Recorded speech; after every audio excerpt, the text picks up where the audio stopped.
সম্মানিত ভিউয়ার্স, আসসালামু আলাইকুম ওয়া রাহমাতুল্লাহি ওয়া বারাকাতুহু। নাহমাদুহু ওয়া নুসাল্লি আলা রাসূলিল কারীম, আম্মা বাদ। রব্বি ইশরাহ লি সাদরি ওয়া ইয়াসসির লি আমরি ওয়াহলুল উকদাতান মিন লিসানি ইয়াফকাহু কাওলি। সম্মানিত ভিউয়ার্স, আমি গত 3টা ভিডিও ছাড়া আমারে কয়েক অন্ধ ভক্তরা আমাকে পাগল বলতেছে, আমাকে গালি দিতেছে, এরকম বলতেছে, গালিও দিতেছে। এখন আমি তো যেটা দেখেছি, সত্য দেখেছি, আমাদের গ্রামে টয়লেটকে মাজার বানিয়েছেন, সেই কথাগুলা তুলে ধরছি। এটা আমার ইমানি দায়িত্ব। কারণ হচ্ছে আল্লাহ রসুল সাল্লাল্লাহু আলাইহি ওয়াসাল্লাম বলেছেন, যেই জায়গাতে অন্যায় হয়, জুলুম হয়, যেই জায়গাতে শিরিক বিদাত এইগুলা হয়,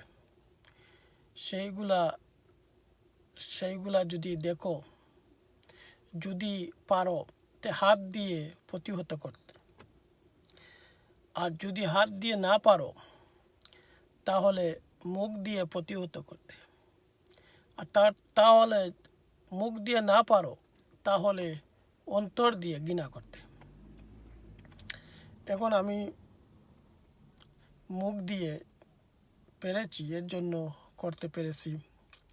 এইটা তো অনেকে দেখেও দেখে নাই, এই জন্য আমি তুলে ধরেছি। তাই বলে আমাকে অনেকজন গালি দিতেছে এবং পাগল বলতেছে। ঠিক আছে, পাগল বলে দাও, কারণ 1400 বছর আগেই আল্লাহ রসুল সাল্লাল্লাহু আলাইহি সাল্লামকে পাগল বলেছিল ওরা। আবু জাহেল, উতবা, সাইবা, ওরা তো আল্লাহ রসুলকেই পাগল বলেছে, আমাকে তো পাগল বলবেই। এটা তো কোনো কঠিন কথা নয়, এটা সহজ। সত্য বলতে গেলেই গাইল খেতে হয়, পাগল বলতে হয়। কিন্তু আমি একটা জিনিস খুব আশ্চর্য হলাম, একজন মৌলানা আমাকে বলতেছে, এই পাগল, ওর যে সাবজাদার একটা ওয়াজ দিয়ে আমাকে বলতেছে, এই পাগল, এটা তুই ফেসবুকে ছেড়ে দে, তখন তোর অনেক ভিউ হবে। আমি এই মৌলানা সাহেবকে এই কথা বলতে চাই, আপনারা এই সাবজাদাদের ওয়াজ ছেড়ে আপনাদের প্রোফাইলে আপনারা ভিউ নেন, আর আমি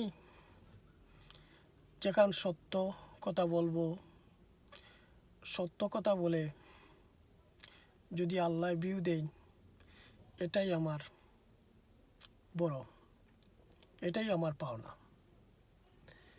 মৌলানা সাহেব, আপনারা তো অন্ধভক্ত হয়েছেন, 16 বছর এই মাদ্রাসাতে লেখাপড়া করে, কিন্তু আমরা অন্ধভক্ত নই। আমরা যেটা সত্য সেটা তুলে ধরবো ইনশাল্লাহ। এই গ্রামে, মৌলানা সাহেব, আপনি তো জানেন না, এই গ্রামে একটা, ওই যে টয়লেটের মাজার বলি না, ওইখানে একটা বাড়ি ছিল, ওই পিছে একটা টয়লেট ছিল। এই পিছে টয়লেট ছিল, ওই টয়লেটের পিছনে তুরা জায়গা ছিল, ওইখানে আমি নিজেই মার্বেল খেলছি, তাস খেলছি। কিন্তু আশ্চর্যের বিষয় হচ্ছে মৌলানা সাহেব, ওইখানে গিয়ে দেখি, এই 11 বছর 12 বছর পরে গিয়ে দেখি ওইখানে মাজার হয়ে গেছে। তারপরে এই মাজারের নাম কি হয়েছে? তাকুল্লা হয়েছে। তাকুল্লা কিভাবে আসলো? ওই যে আপনাদের যে ওই বলেন না পীর সাহেব বা ওই সাহেবজাদা, ওরা আরজি করে কি ইস্তেকারা করে এই তাকুল্লাহ নাম দিয়েছেন। মৌলানা সাহেব এইগুলা বিদাত শিরক কি তুলে ধরা মানুষের কাছে আমার অপরাধ? মৌলানা সাহেব আরেকটা জিনিস বলে দেই, আমার নিজের বাতিজাকে ওরা ইমান ধ্বংস করতেছে। কিভাবে জানেন? মৌলানা সাহেব ওই দেশে গিয়েছিলাম, ওইখানে গিয়ে দেখি রাত আড়াইটার সময় ওয়াজ চলতেছে। তখন দিয়ে দেখি ওই পয়সা তোলা হইতেছে এই টয়লেটের মাজারে। তখন শুনি আমি এই মাইকের মধ্যে যে আমার বাতিজার নাম, ও পয়সা দিয়েছে এত টাকা, ওর জন্য দোয়া হইতেছে। তখন আমি বললাম যে ও হো আমার ফ্যামিলিকে, আমার ভাইকে বললাম ওর তো ইমান চলে গেছে। তখন ও আমার বাতিজা এসেছে, তখন ওকে বললাম এই মাজারে পয়সা দিয়েছে কেন? তখন বলতেছে আমার বাতিজা আমি দেই নাই চাচা, ওই আমার নাম ধরিয়ে নিয়েছে। মৌলানা সাহেব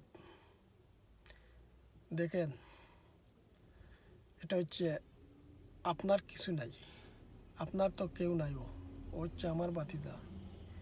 এর জন্য আমার খুব দরদ হচ্ছে ওর জন্য। আমার তো দরদ হবেই, কারণ আমার বাতিজা। এটা কি কোনো কোরআনে হাদিসে আছে? আপনার কাছে প্রশ্ন রেখে দিলাম, যদি এটার উত্তর দিতে পারেন তে আমাকে দিয়ে দিবেন। যদি এটা সঠিক আমাকে বুঝাতে পারেন তাহলে আপনার কথা আমি শুনবো। আপনি যে ওই আপনার যে সাহেবজাদাদের ওয়াজ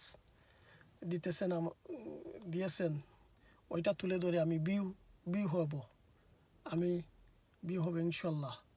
আপনাকে আমি প্রমিস করলাম। এই বলে আমার বক্তব্য শেষ করলাম। আসসালামু আলাইকুম রহমতুল্লাহি ওয়া বারাকাতুহু।